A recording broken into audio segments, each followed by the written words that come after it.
All right. Thanks for coming tonight. Last week, I hope all of you got the message and nobody showed up. Apparently, Mike showed up. Apparently, he's shaking his head.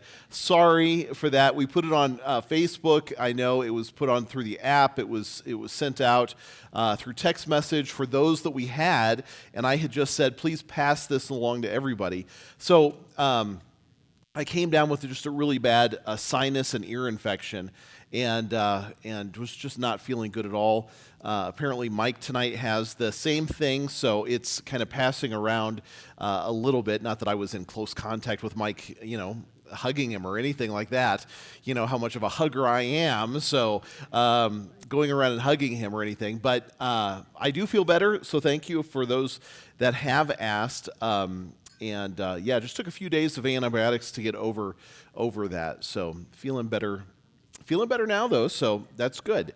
All right, if you have your Bible, we're going to be in Revelation 17, and we're going to pray as we begin, and then I want to read an opening verse and as kind of a preamble to the things that we're going to talk about here tonight. So let's pray and get into our time tonight. Father, this is your time, and we want to hear from you. We want to grow in your grace. We want to understand what your word says. We want to be able to apply your word to our hearts. And Lord, the things that we talk about tonight is somewhat confusing. It's hard to understand. And so, Lord, I pray that you would give us clarity of understanding. Give me clarity of thought, Lord, as I try to share on your behalf the things that you're talking about with this idea of Babylon, the great harlot. Lord, show me and help me and show us and help us to understand the things that we need to be looking at and understanding. Lord, just be with us here tonight. Teach us through your word. In the name of Jesus, we pray. Amen. All right, so tonight I want to start it off with reading something, and I'll tell you why I'm reading this in just a moment, but I want to start off with reading Romans 12, 1 and 2 as the preamble to what we're going to be talking about tonight. And I think, actually, I was thinking about it today, and I may, never mind. Don't worry about it. All right, let me read this. Here's what Paul writes in Romans 12, 1 and 2. He says, I urge you, therefore, brothers and sisters, by the mercies of God, to present your bodies as a living sacrifice, holy, acceptable to God, which is your spiritual service. Do not be conformed to this world, but be transformed by the renewing of your mind, so that you may discern what is the will of God, what is good and acceptable and perfect. And so I want to just contrast this idea. Paul writes and says, do not be conformed, and he says to the world, so he says to the world, but instead he says, I want you to be transformed by the renewing of your mind. The world, if you think about what does the world mean, what is the idea of the world, what the world means is the world's system. The world's plan. The world is very good at conforming. And what the word conform means, it means to squeeze. So, or you could use the word to squeeze or to mold or to pressure is another good way to say that. To squeeze, to mold, to pressure. And that's what the world does. The world is trying to squeeze you into conformity. Go along with, conform with whatever society says, whatever the government says, whatever the norms are. You need to just go along with this and be conformed. And if you don't conform, we're going to put pressure on you until you finally do conform. The world system is the world's way of thinking. It's the world's way of interpreting. It's the world's way of understanding the way that the world works. It's the world's system of handling life. And there's a religious world system. There is a material world system. There's a secular world system. All of those are the world systems, and it's all about squeezing and pressuring and trying to bring conformity. God says, contrast that with, don't be squeezed by the world. Instead, be transformed by the renewing of your mind. Now, the word transformed is the Greek word metamorpho, And that's where we get our word metamorphosis. And a metamorphosis is to change from one to another. So to change from a tadpole into a frog, or a caterpillar into a butterfly, or a maggot into a fly, those are all pictures of what transformation is. It's a complete change of state, change of nature, and change of character. And the way that you could think of it is an inside out. An inside out type of process. God is more concerned about the heart and the change of heart and a transformation that takes place from inside the heart to without than he is concerned about you just conforming and having an external pressure. For example, if you have children, you have them and they like to rebel and they want to rebel, and that's the nature of people to rebel. You could pressure that kid into conformity. You could, as a parent, until they get to a certain age anyway, you have power over them. You can pressure them. You can force them. You could punish them. You could spank them. You could do whatever. And all of that is you're conforming them. You're making them act just right. And the problem is that you can make them act right, but in their heart, they're not. So in their heart, they're still rebellious, but in the outside, they're conforming to what you want them to do. Better is when you can get a hold of their heart. So a good parenting tip, when you can get a hold of that kid's heart and they really understand it from the heart, they can be transformed, and eventually their character, their behavior will change because now you've gotten a hold of their heart. Well, that's the picture of what God does. God is interested in creating a metamorphosis. He wants you to be changed, not from the outside in, but from the inside out. That you're transformed, that you're different than who you ever were because God got a hold of your heart. So, the warning that Paul gives is don't be conformed to the world system.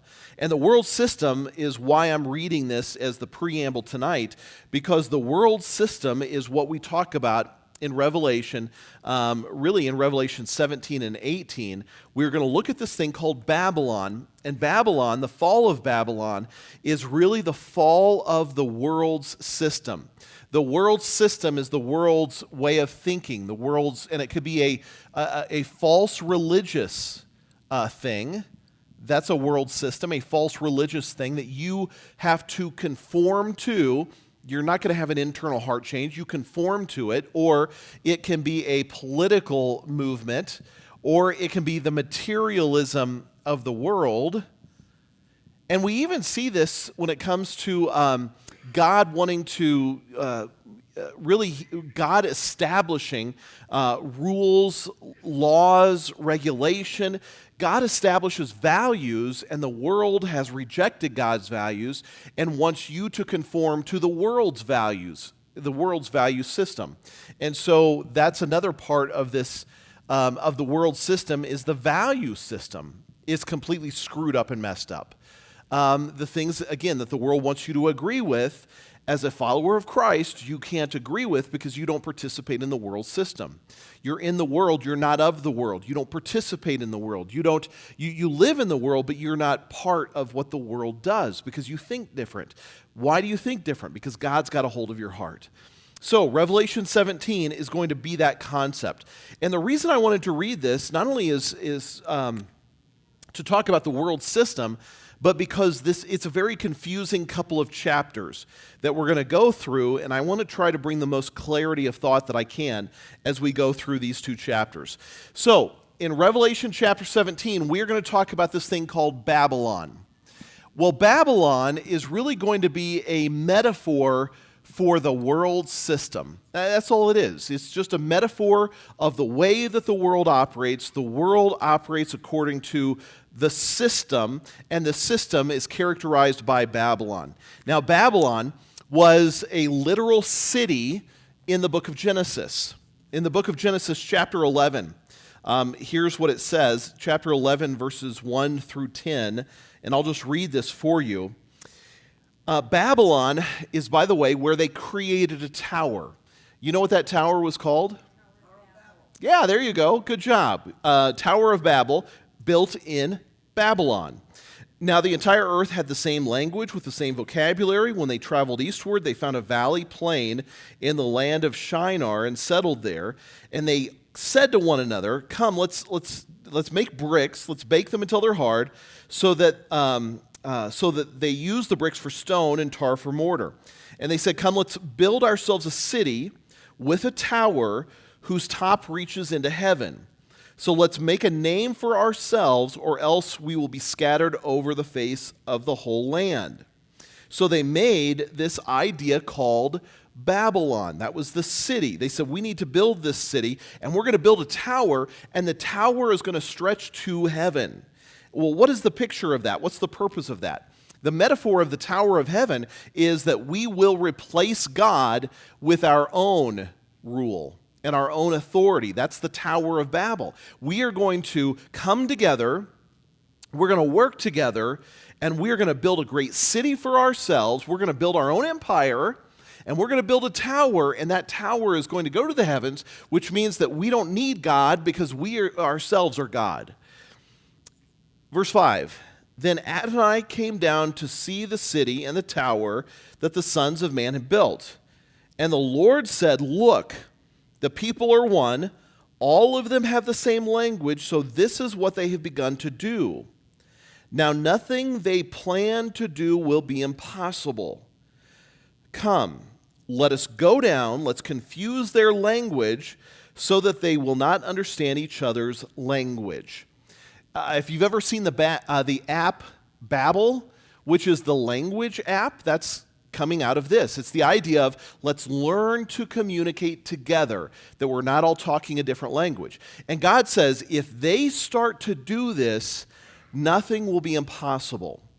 Think of what has happened in our world since everybody began to communicate on a certain level.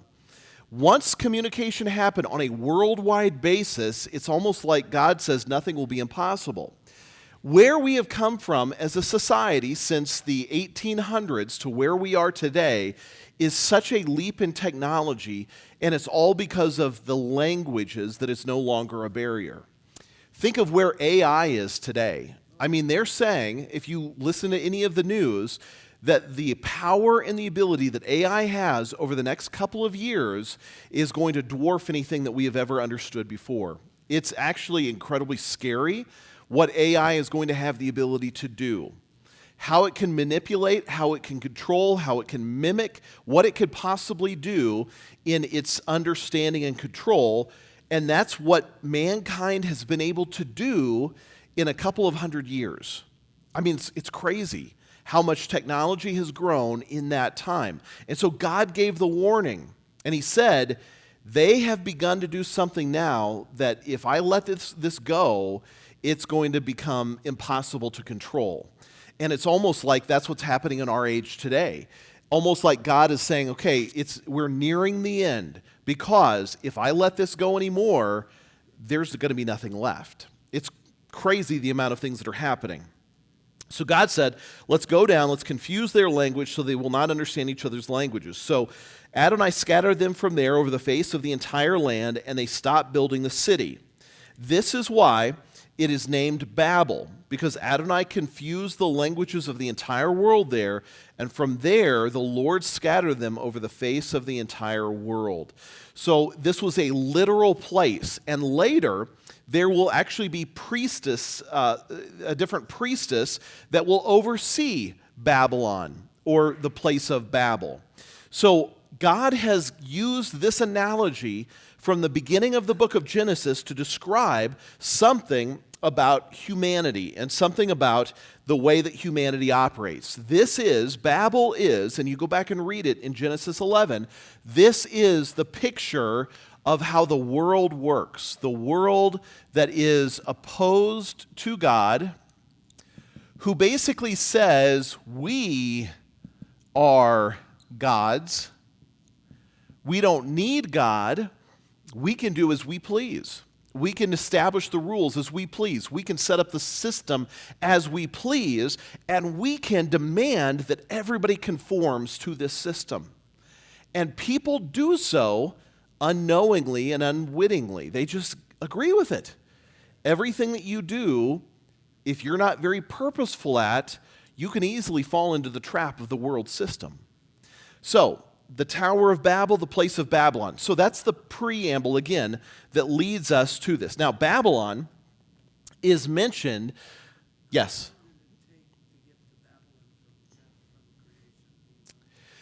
We have from the time of creation to Noah was 1,000 years.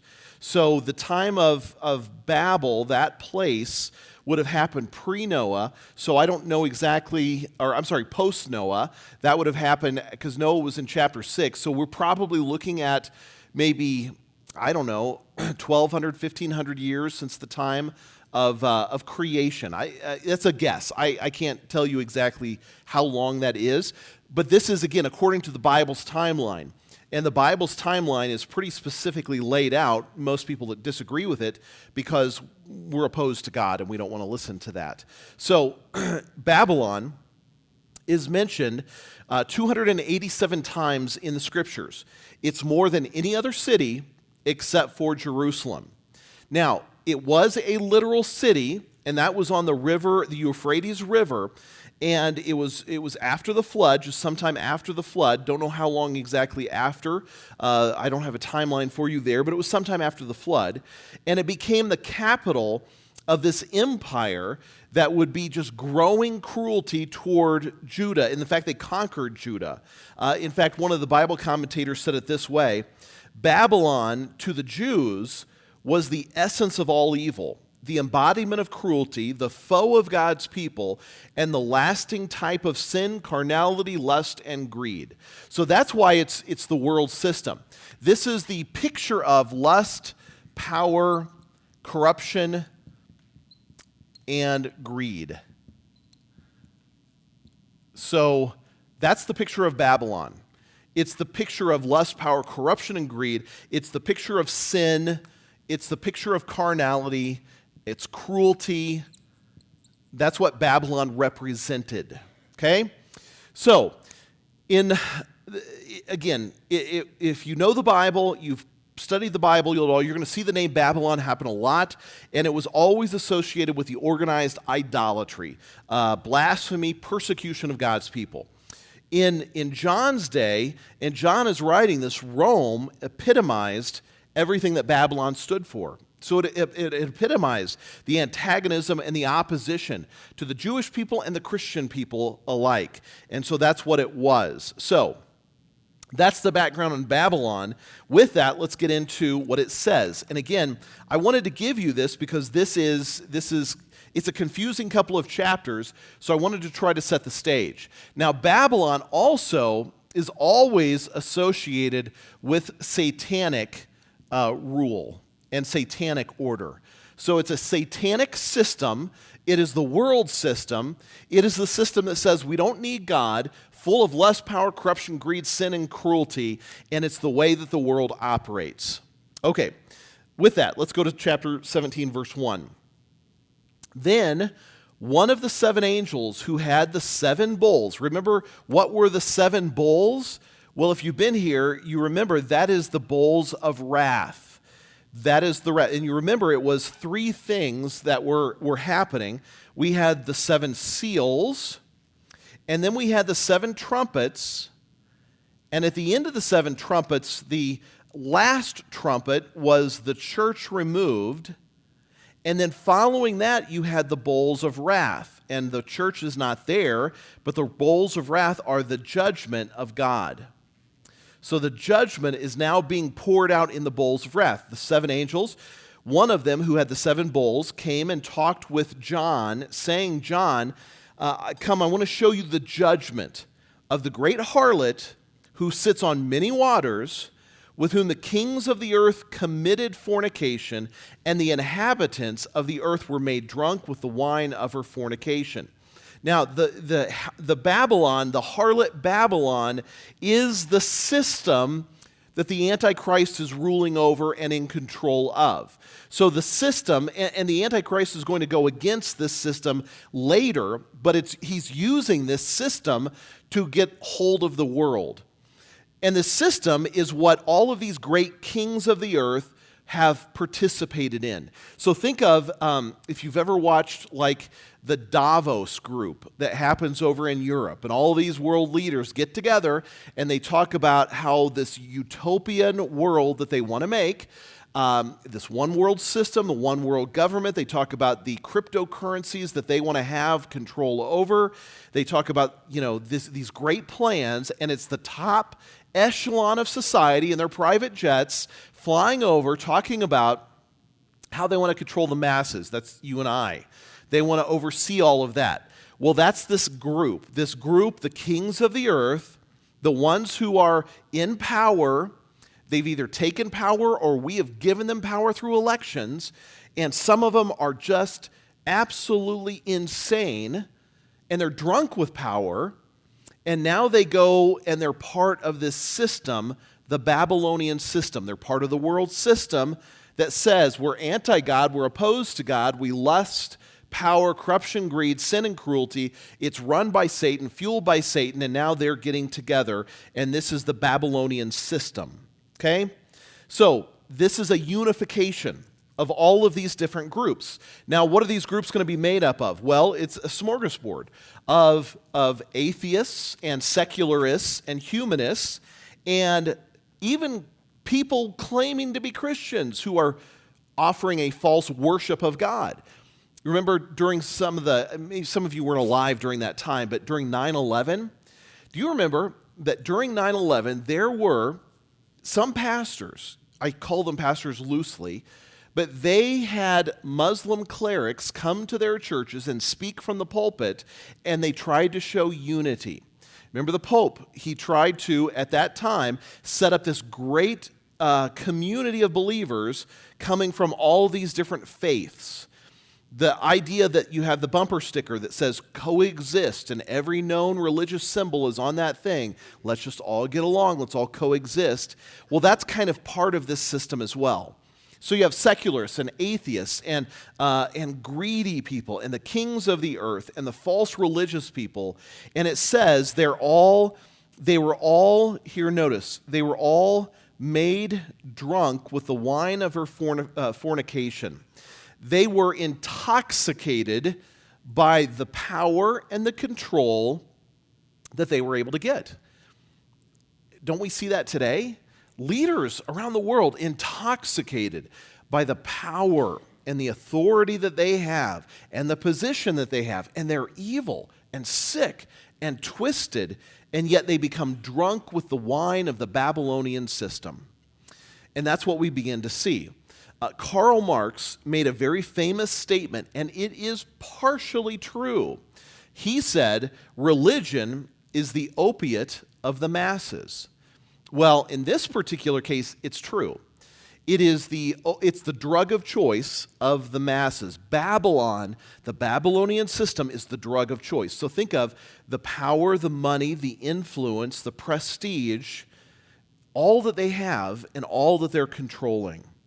All right, so what did John see? So, the angel carried me away in the spirit into the wilderness. And there in the wilderness, I saw a woman who was sitting on a scarlet beast, which was full of the names of blasphemy, having 7 heads and 10 horns. Now, let me just stop right there for just a second. That's the picture of the Babylonian system riding on the back of the Antichrist system. So the two are working together. The world system and the Babylonian the world system, the Babylonian system, and the Antichrist are working together to make headway around the world. And on this great woman, this prostitute, was sitting on the beast, so the Babylon and the Antichrist working together. It says, having the 7 heads and 10 horns. That's the same picture of the Antichrist that we've seen in Revelation and Daniel. Now, the woman was arrayed, and notice this, she was arrayed in purple and scarlet, and adorned with gold and precious stones and pearls, and having in her hand a golden cup full of abominations and the filthiness of her fornication. And so that is a picture of the mixing. So let me give you the idea here. Number one, the idea of purple and scarlet, that is a reference to royalty. It's a reference to government. So you have royalty and government. Do you look around the world and see any royalty and governments that are really one and the same? I mentioned the Saudi crown prince. Well, he is the head of this. He's a wicked, evil person, and he has the authority of prince. That would be the purple, and the scarlet is the government system. So here you have government and royalty working together. And then you have adorned with gold and precious stones and pearls. That is the picture of luxury. So you have people who have risen to a rank of luxury and government power and royalty. That could describe our government today. It could describe the Hollywood today. It could describe the royal families around the world today. It could describe the Davos group that meets today. You have all of these groups coming together, having committed a filthiness in the fornication with the Babylonian system. That idea, the filthiness of her fornication, is the idea of prostitutes. It's like this is the ultimate Epstein list right here, okay?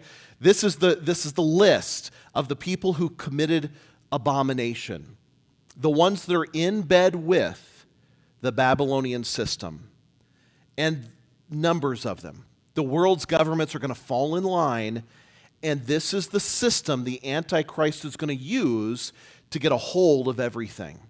So the Antichrist doesn't necessarily need to form his own taking over everything. He just gets in bed with the world system and all of the leaders of the world, and they all get together in one room, and then he is going to take hold of this. The Babylonian system is riding on the back of the beast and the Antichrist. They're working together as one. On her forehead was a name, and it was written, Mystery, Babylon the Great, the mother of harlots and the abominations of the earth. Now, in Roman culture, the name of a person who was working as a prostitute, a Roman prostitute, they would frequently wear a headband, and they would have their name engraved on the headband. And so he's saying, this is the picture. This is a prostitute. It's the world system that everybody jumps into bed with. All of the leaders have jumped into bed with this. It's riding on the back of the Antichrist. They're in league together, and that's how they take over the world. It's just operating in a system that's opposed to God, full of lust, power, corruption, and greed, sin and cruelty, run by Satan, and that's taking over all of the world. And so Babylon the Great, she's the mother of harlots, she's the queen prostitute, and the abominations. And I saw the woman drunk with the blood of the saints and the blood of the martyrs of Jesus. And so, as part of this system, the Babylonian system, there's going to be the martyrdom of the people of God. There are going to be people who have been killed. Now, by this time, the church is now removed, but this person has been contributing to the martyrdom of the believers up to that point. I saw her. I marveled with great amazement. So he's not literally seeing, I don't think, he's seeing a literal one person. He's seeing the whole world's system, the world's prostitute system that the world has engaged in. And all of the leaders are in bed with, and the Antichrist is a part of this system. But the angel looked at me. Now, what did he say? He said, I marveled when I saw this. And the angel said to me, why did you marvel? I will tell you the mystery of the woman and of the beast that carries her. And this beast is the one that has 7 heads and 10 horns. So remember, we've seen this so many times that the beastly system, the Antichrist, is made up of a 10-nation coalition, and 3 of the nations fall, so now there's left with 7, And the Antichrist is the one who is now taken over and leads this. So the angel said, the woman, the Babylonian system, the harlot, is just riding on the back of the Antichrist. And it's going into battle, but the system is right there with them. I was listening to, I think it was a clip with Megyn Kelly. And she was playing back something Tulsi Gabbard had said.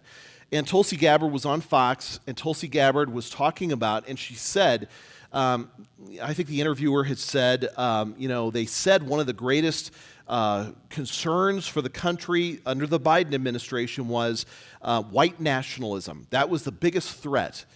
And Tulsi Gabbard said that, basically that's nonsense. She said what you're not allowed to say. Tulsi Gabbard said the biggest threat is Islamic terrorism and the Islamic movement around our country and the people that we have let in unknowingly that are bringing terror into the country. You're not allowed to say that. The AP refuses to say that. They will not use the term Islamist and terrorist in the same article or news story ever. If you search it, you will never find it. You cannot use it. It's forbidden to use because this is the world system, and we can't offend. We're riding on the back of this.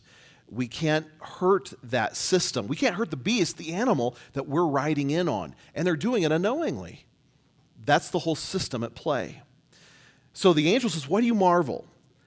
I'll tell you about the mystery that the woman is riding on the back of the beast. It's carrying her, and the beast is the nations, the 7 nation of the 10 that are the Antichrist system. It's this religious system that is going on. So the woman is connected with the beast. The beast that you saw was, is not, and will ascend out of the bottomless pit and go to perdition. Those who dwell on the earth will marvel, whose names are not written in the book of life from the foundation of the world, when they see that the beast that was and is not and yet is. What does that mean? The beast that was, that is not, and now it is. Well, that is a reference to a reestablished or a re-risen beastly kind of system. So the beast was there, and then it wasn't there, and then it was there again. And people are marveling that this has come back into being. Now, I'm going to give you my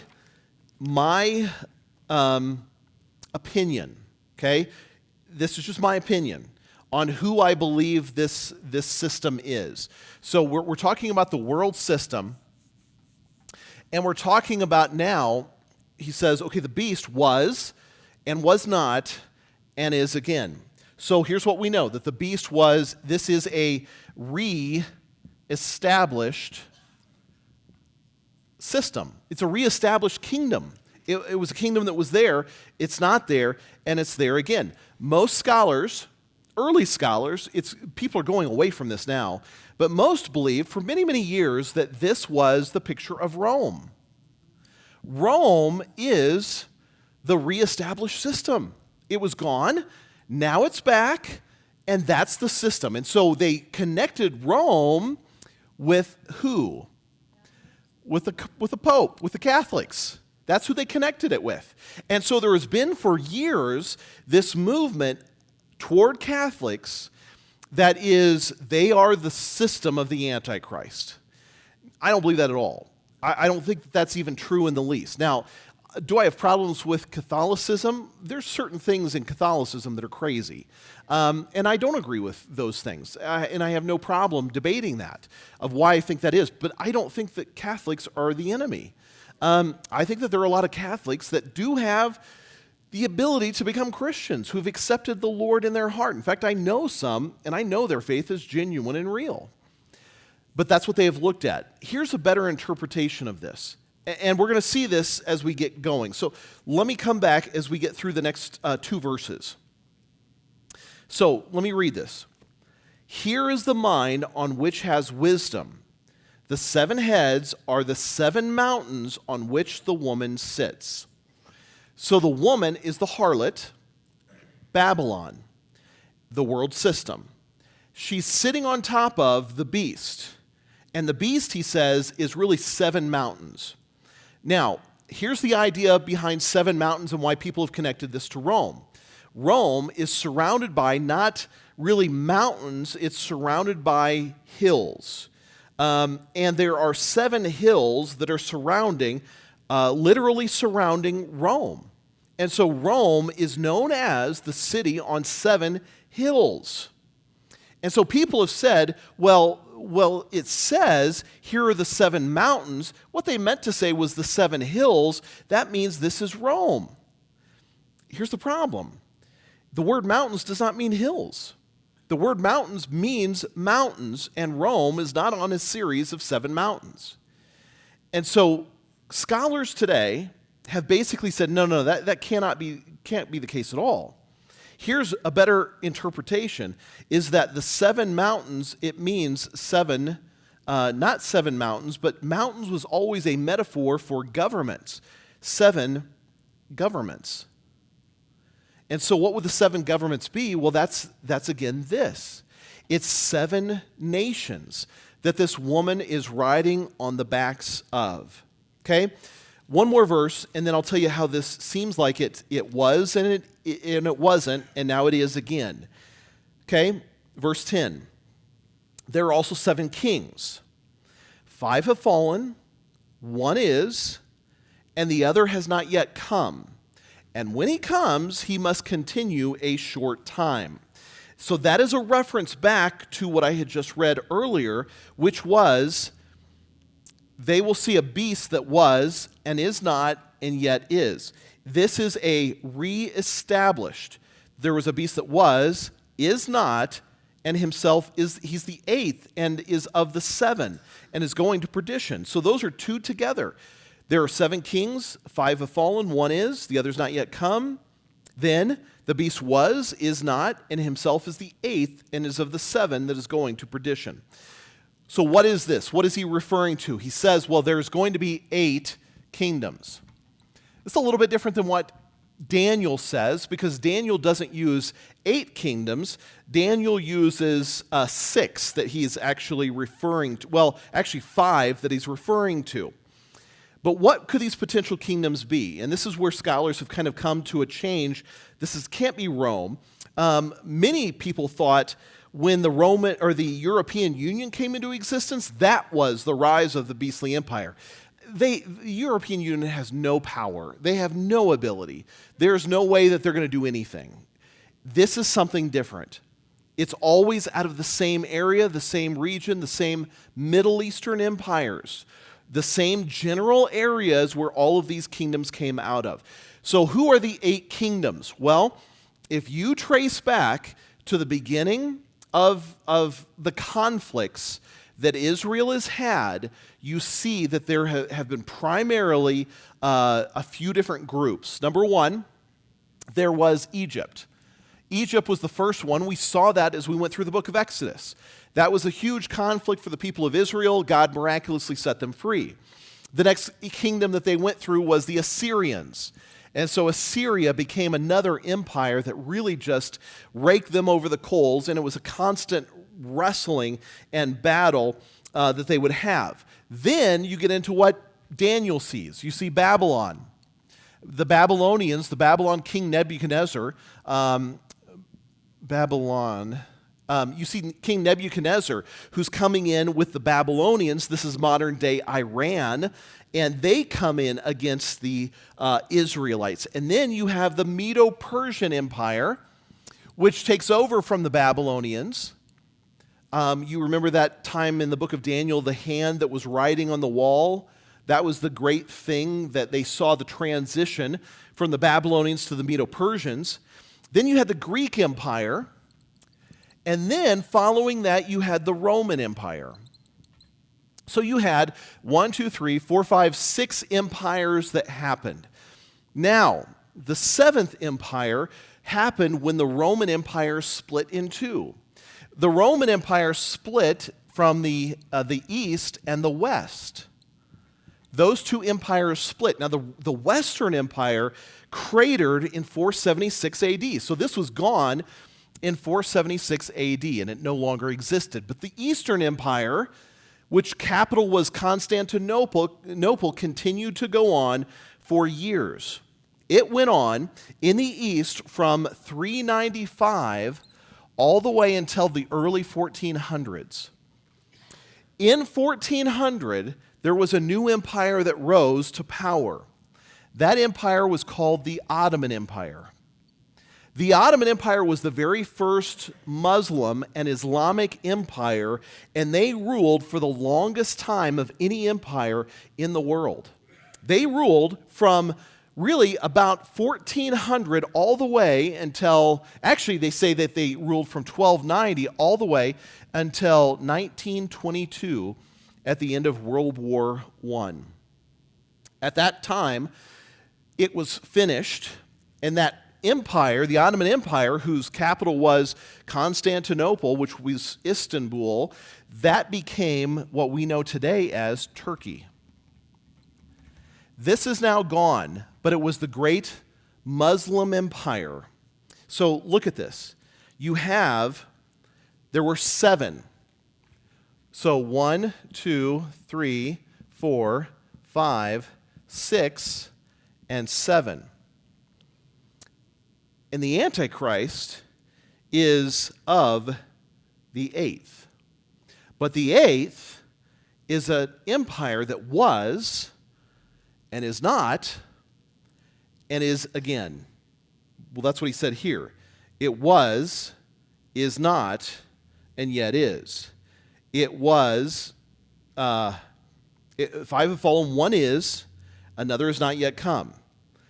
The beast that was and is not is the 8th. Okay, so John is saying here, okay, John, 5 have fallen. So John sees it a little different. 5 have fallen. Well, who are the 5 that fell? Well, 1, 2, 3, 4, 5. John was alive during the Roman Empire. That's the one that John is seeing. And then there's one that is yet to come. So John's saying, well, this is the one that's yet to come because this is the one that I'm in the middle of. And then the angel says, and the beast was, is not, and he is the 8th. So there's also going to be, John, he says, an 8th. And that's going to be the Antichrist empire. So what would this be? Well, here's my opinion, is this is a revived Ottoman empire. Probably not going to be called the Ottoman Empire, but it's a revived Muslim coalition empire that came out of this. And so that's what I think, personally, as I've studied it, and I've looked at world events, and I think that's what we're setting up for. This great coalition of Middle Eastern nations that rise together. In Turkey, the leader of Turkey has often said that he wants to see a revived Ottoman Empire. He wants to go back to what they had.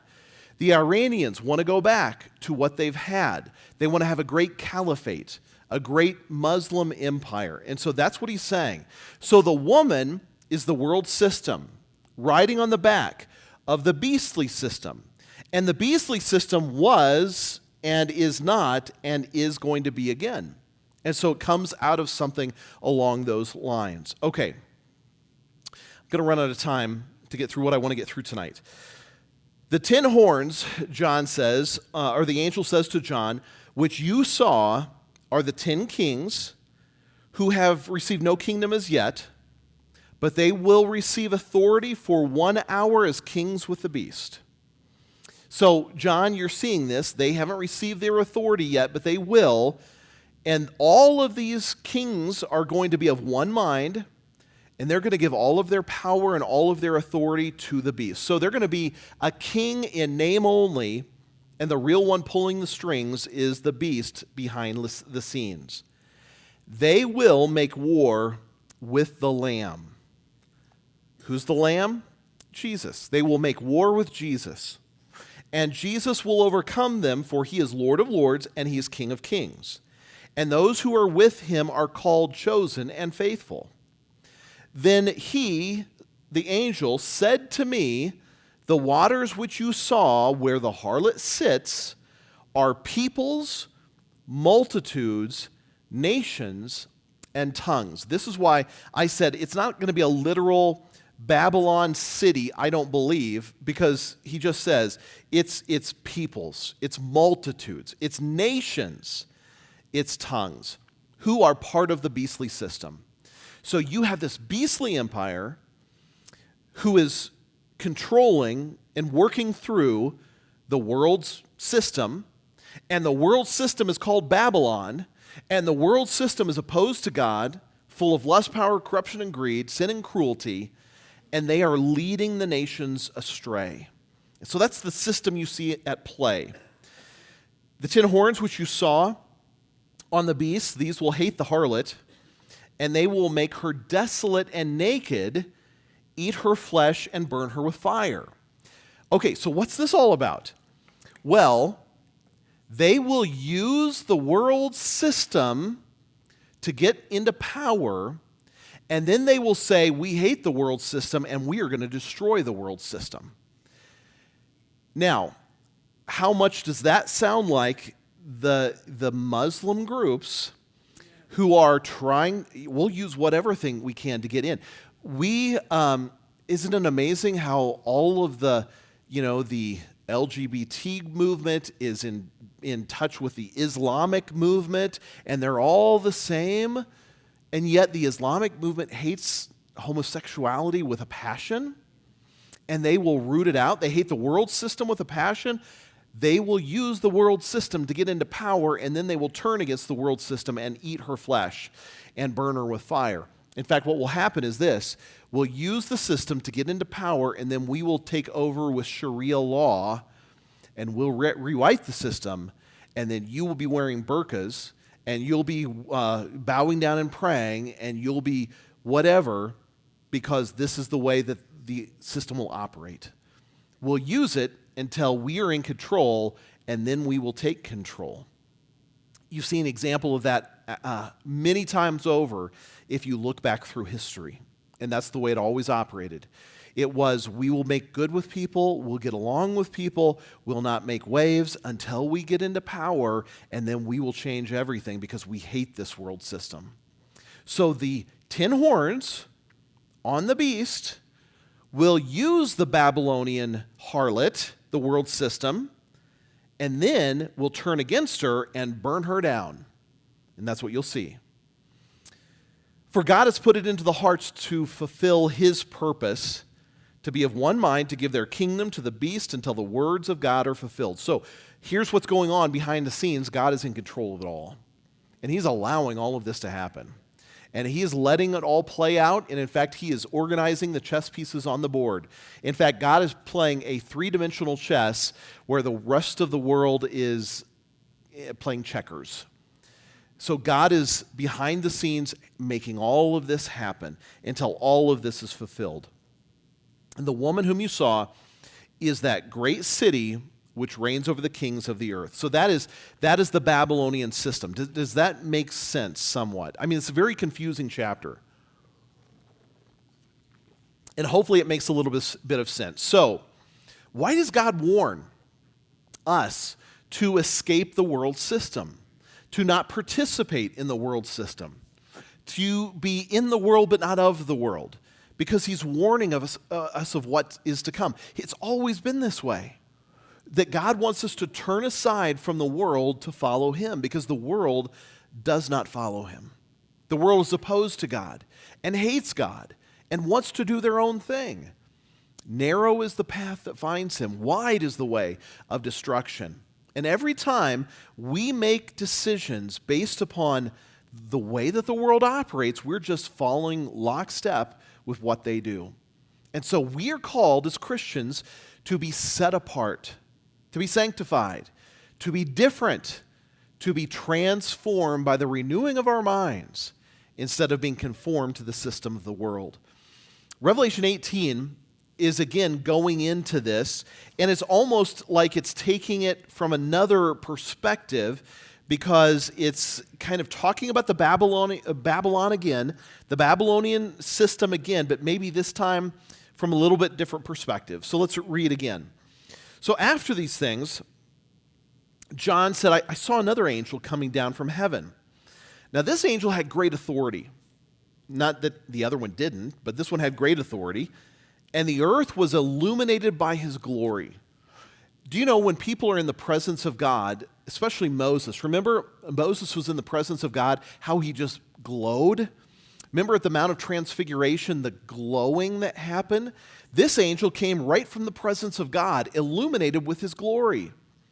And this angel cried mightily with a loud voice, saying, Babylon the Great is fallen, and has become a dwelling place of demons, a prison for every foul spirit, and a cage for every unclean and hated bird. For all the nations have drunk of the wine of the wrath of her fornication, and the kings of the earth have committed fornication with her, and the merchants of the earth have become rich through the abundance of her luxury. And so this is, again, what we saw before. The world has just gone into bed with her. And that is, people have gotten rich and opulent, and the kings and the Davos crowd and the jet setters, they've all participated in this.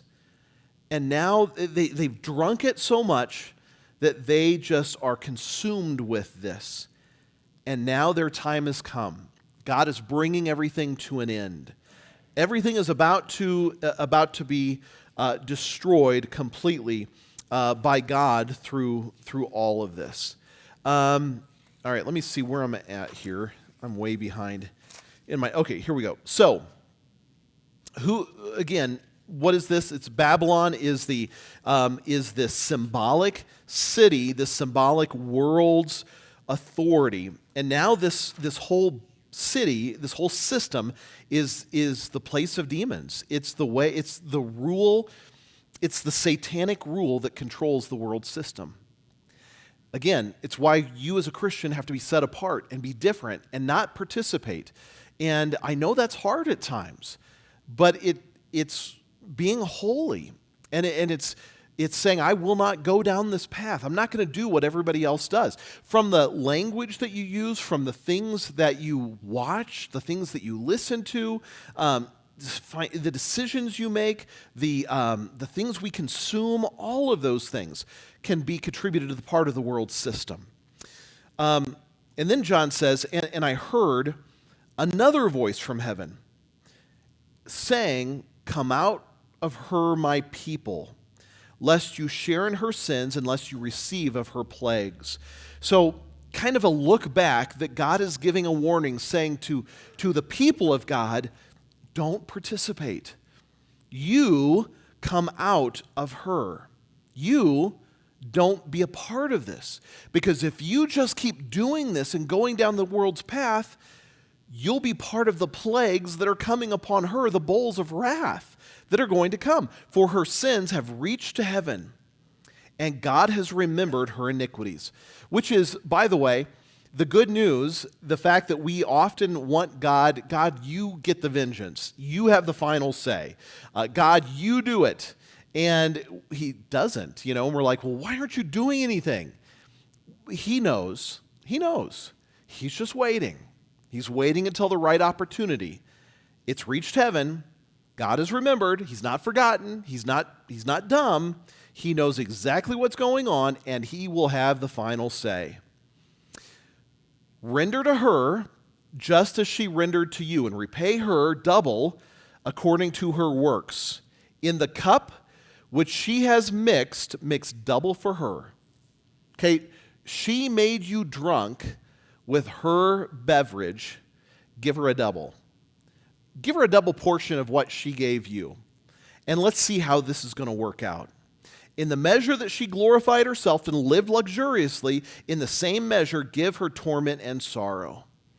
So, If your ultimate dream in life is, I just want to be super wealthy and I want to live this great lifestyle and I want to fly all over the place and I want to have the best foods and the best clothes and I just want to be this well-known influencer in life, you're falling for the world system. And if you start drinking that cup, just wait what happens in the end, the cup that you will actually have to drink. The same thing, but it's going to be far worse. For she says in her heart, well, I sit as queen and am no widow, and I will not see sorrow. What does that mean? Nothing bad will ever happen to me. I've got it made. I have so much money. I have so much stuff. I have so much power. I have so much control. I have so much influence. It'll never happen to me. And don't you know, it's like the George Soroses of the world. All of that money and all of that power and all of that influence, and now, okay, you can't escape death. It's coming for you. What's going to happen now? Can you imagine him saying, well, I sit as king, and I've got it made, and no sorrow will ever come to me. Oh, really? Well, therefore, her plagues will come in one day. Death and mourning and famine, and she will be utterly burned with fire, for strong is the Lord who judges her. The kings of the earth who committed fornication basically were in bed with her and lived luxuriously off of her, the world system, took advantage of everybody. We got all this money. It's like all of the USAID stuff that you see, and it's like they're finding out that the money that was put in this, earmarked for some crazy thing, came back full circle into the pockets of the people who created this, and it's like they're just taking advantage of you and me. The tax money you pay, the things that and they're just taking advantage of it, and now it's going to come full circle, this luxurious life that they were living, and now it's all coming back. That was your reward. You wanted to be rich? Great. There's your reward. And for the rest of eternity, you're going to suffer. You'll see the smoke of her burning, standing at a distance for fear of her torment, saying, alas, alas, that great city Babylon, that mighty city, for in 1 hour your judgment has come. Everything you thought you would escape, it is now over. All right. Let me read one more, and then we'll stop right here, because I got several more in chapter 18. And the merchants of the earth will weep and mourn over her, because now their system is shut down too. No one's going to buy their merchandise anymore, the merchandise of gold and silver, precious stones and pearls, fine linen and purple, silk and scarlet. It's like now the economy is gone. And every kind of citron wood, every kind of object of ivory, every kind of object of the most precious wood, bronze, iron, marble, cinnamon and incense, fragrant oil and frankincense, wine and oil, fine flour and wheat, cattle and sheep, horses and chariots, and bodies and souls of men, it's all going to be gone. So which by the way, it makes you wonder, well, why do I hang on to so much stuff? It's all going to be gone anyway. Why do I value it? It's all going to be gone. It's all going to be burned up. It's exactly what's going to happen. And the whole world system will come to a crashing conclusion. Okay, I'm going to make a note, and I'm going to pick it up right there next week and keep going through this, chapter 18, and then all of chapter 19, I hope, next week. And hopefully you'll be here. Let's close with a word of prayer. And if you have questions, you can certainly come up and we can discuss those as well. Father, thank you so much for our time tonight. Help us to not participate in the world system. I know it's hard, Lord. I know that it's easy to suck people in. But help us, Lord, to stand firm and to say, no, I'm in the world. I am not of this world. This place is not my home. As Peter writes, we are foreigners. We are strangers. We are aliens in this world because our true home is heaven. And I pray, Father, that we would remember that and we would not fall into the trap that Satan lays for humanity. Lord, bless each